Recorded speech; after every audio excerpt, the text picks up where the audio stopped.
Penguin Random House Audio presents Gears of War, Jacinto's Remnant by Karen Travis.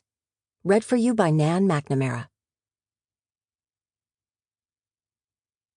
Confidential. From Hoffman, Colonel Victor S., 26 RTI. 2. Surviving Representatives of the Coalition of Ordered Governments. Regarding Decision to destroy Jacinto, second day of frost, 14 after emergence. I write this in full knowledge that this record may not survive, but if it does, then I wish our command decisions to be understood by any future generations. At 1410 today, after the Locust began to mine tunnels beneath Jacinto to sink it, Chairman Richard Prescott authorized a preemptive plan to sink the city ourselves. This was designed not only to flood the Locust tunnels, but also to trap and destroy the Locust army that had infiltrated the center of Jacinto itself. A mass evacuation of citizens via land, air, and sea routes began an hour ago. We believe there was no alternative. The land-down assault, in which we engaged the enemy within their own tunnels, resulted in major losses and failed to stop the Locust advance. Members of Delta Squad, under the command of Sergeant M. Fenix, E.S., located the Locust Queen and were made aware that the enemy also planned to create a sinkhole to destroy Jacinto. With insufficient forces to prevent this, we took the view that sinking and flooding the city ourselves, to trap the enemy and drown them within their tunnels, was our only option, and justified the destruction of our last stronghold. We were unaware, until Delta Squad penetrated the enemy command center, that the Locust Horde is engaged on a second front underground with another faction of their species, which they call the Lambent and regard as a plague.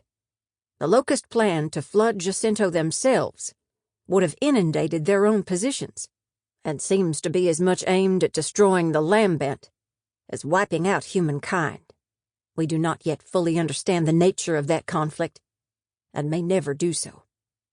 We have been left with no option but to try to inflict maximum casualties on Locust forces so that a remnant of humanity can be saved to reconstruct our world. We have some certainty that they will never recover from this blow.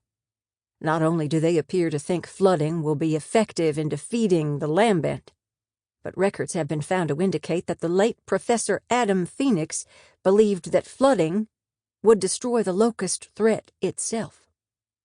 At this stage, we do not know the extent of our own losses. Evacuation under these circumstances will inevitably result in high civilian casualties. But the alternative is the extinction of the human race. Chairman Richard Prescott and I are no strangers to this magnitude of decision. 14 years ago, we took the decision to deploy the Hammer of Dawn. I cannot speak for his private views, but as a soldier, I am fully aware of the deaths I have on my conscience, and I grieve for every man, woman, and child who has paid the price for my actions. If there had been any alternative, I would have fought to the end to take it. Sometimes you can save what you love most, only by destroying it. Again, we ask, please forgive us. It was the only way. Victor Hoffman, E.S., Colonel, Chief of Defense Staff of the Coalition of Ordered Governments. Prologue. King Raven KR-471, Jacinto Airspace, mass evacuation of the city. Winter, 14 after emergence. We are fucked now. That's for sure. Just take a look down there. Boats, bodies, sea rushing in. Jacinto's history, baby. I mean, this is sick. I'm standing here looking out the Raven's door while it's circling around like I'm on some weird sightseeing trip. That's the Octus Tower going under. What's left of it? All that water. But the place is still burning, stinking of smoke and fuel. Shit, it's sinking. It's just sinking. The whole goddamn city is gone. And we sunk it. 15 years fighting to save it, and we have to trash it ourselves in the end. But at least the grubs are drowning with it. They're history, too. That's justice. Shit. I hate flying. I'm gonna puke. But I can't look away from the water. I can just about hear Lieutenant Stroud over the noise of the chopper. Hey, Cole! Look at all the bodies in the water. Humans, not grubs. Rescue boats didn't get to everybody then. How many folks in Jacinto? A few million. Even if we had a proper navy, we can't ship out everyone. Glad I wasn't the one deciding who got to live and who didn't. Must be shitty for those navy guys. Look at that. A goddamn yacht heading out. Who the hell's kept a big-ass yacht going since E-Day? Well, you better pick up some citizens on the way out, rich boy. Cole! Anya Stroud's been sitting behind me with the comms set on her lap. She has to yell to make herself heard. We got pretty well all that's left of command on board. Chairman Prescott, Colonel Hoffman, and Anya. She can't raise anyone on the radio and she's sweating over it. So am I. Cole! You think they made it? Say again? Marcus, Dom, Baird. Ma'am, they ain't the dying kind. Sometimes I believe that. I want to believe it now. And so does Anya. And I want to believe Bernie made it. Damn, Boomer Lady hates water. She'll be real pissed off now. They're on another bird. Count on it. Anya nods like she heard me okay. Yeah, it's all bullshit. I've lost so many buddies that I can't sleep some nights for seeing their faces. But I've got to believe. If I stop believing, it'll start catching. Soon everyone else stops believing, too. Team morale, that's what counts. Same in war as in thrashball. They'll make it, Lieutenant, Colonel Hoffman yells. He looks like he's searching for someone, leaning from the safety rail, watching the city go down the crapper. They'll make it. Prescott's sitting in one of the transverse bulkhead seats, head bent like he's praying.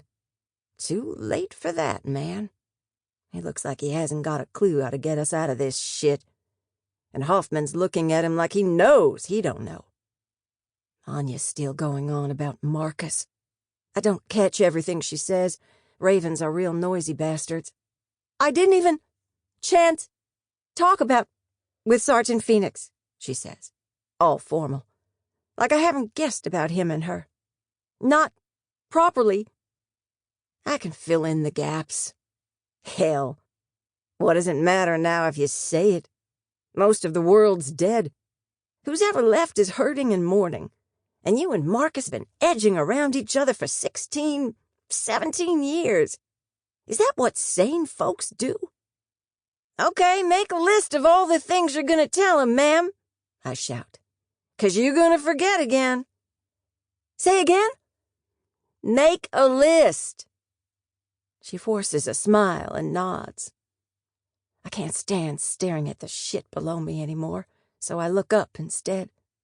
The sky's full of smoke and king ravens. Every last airframe we can get off the ground, heading for nowhere. Just like the boats and whatever got out of Jacinto by road. Funny.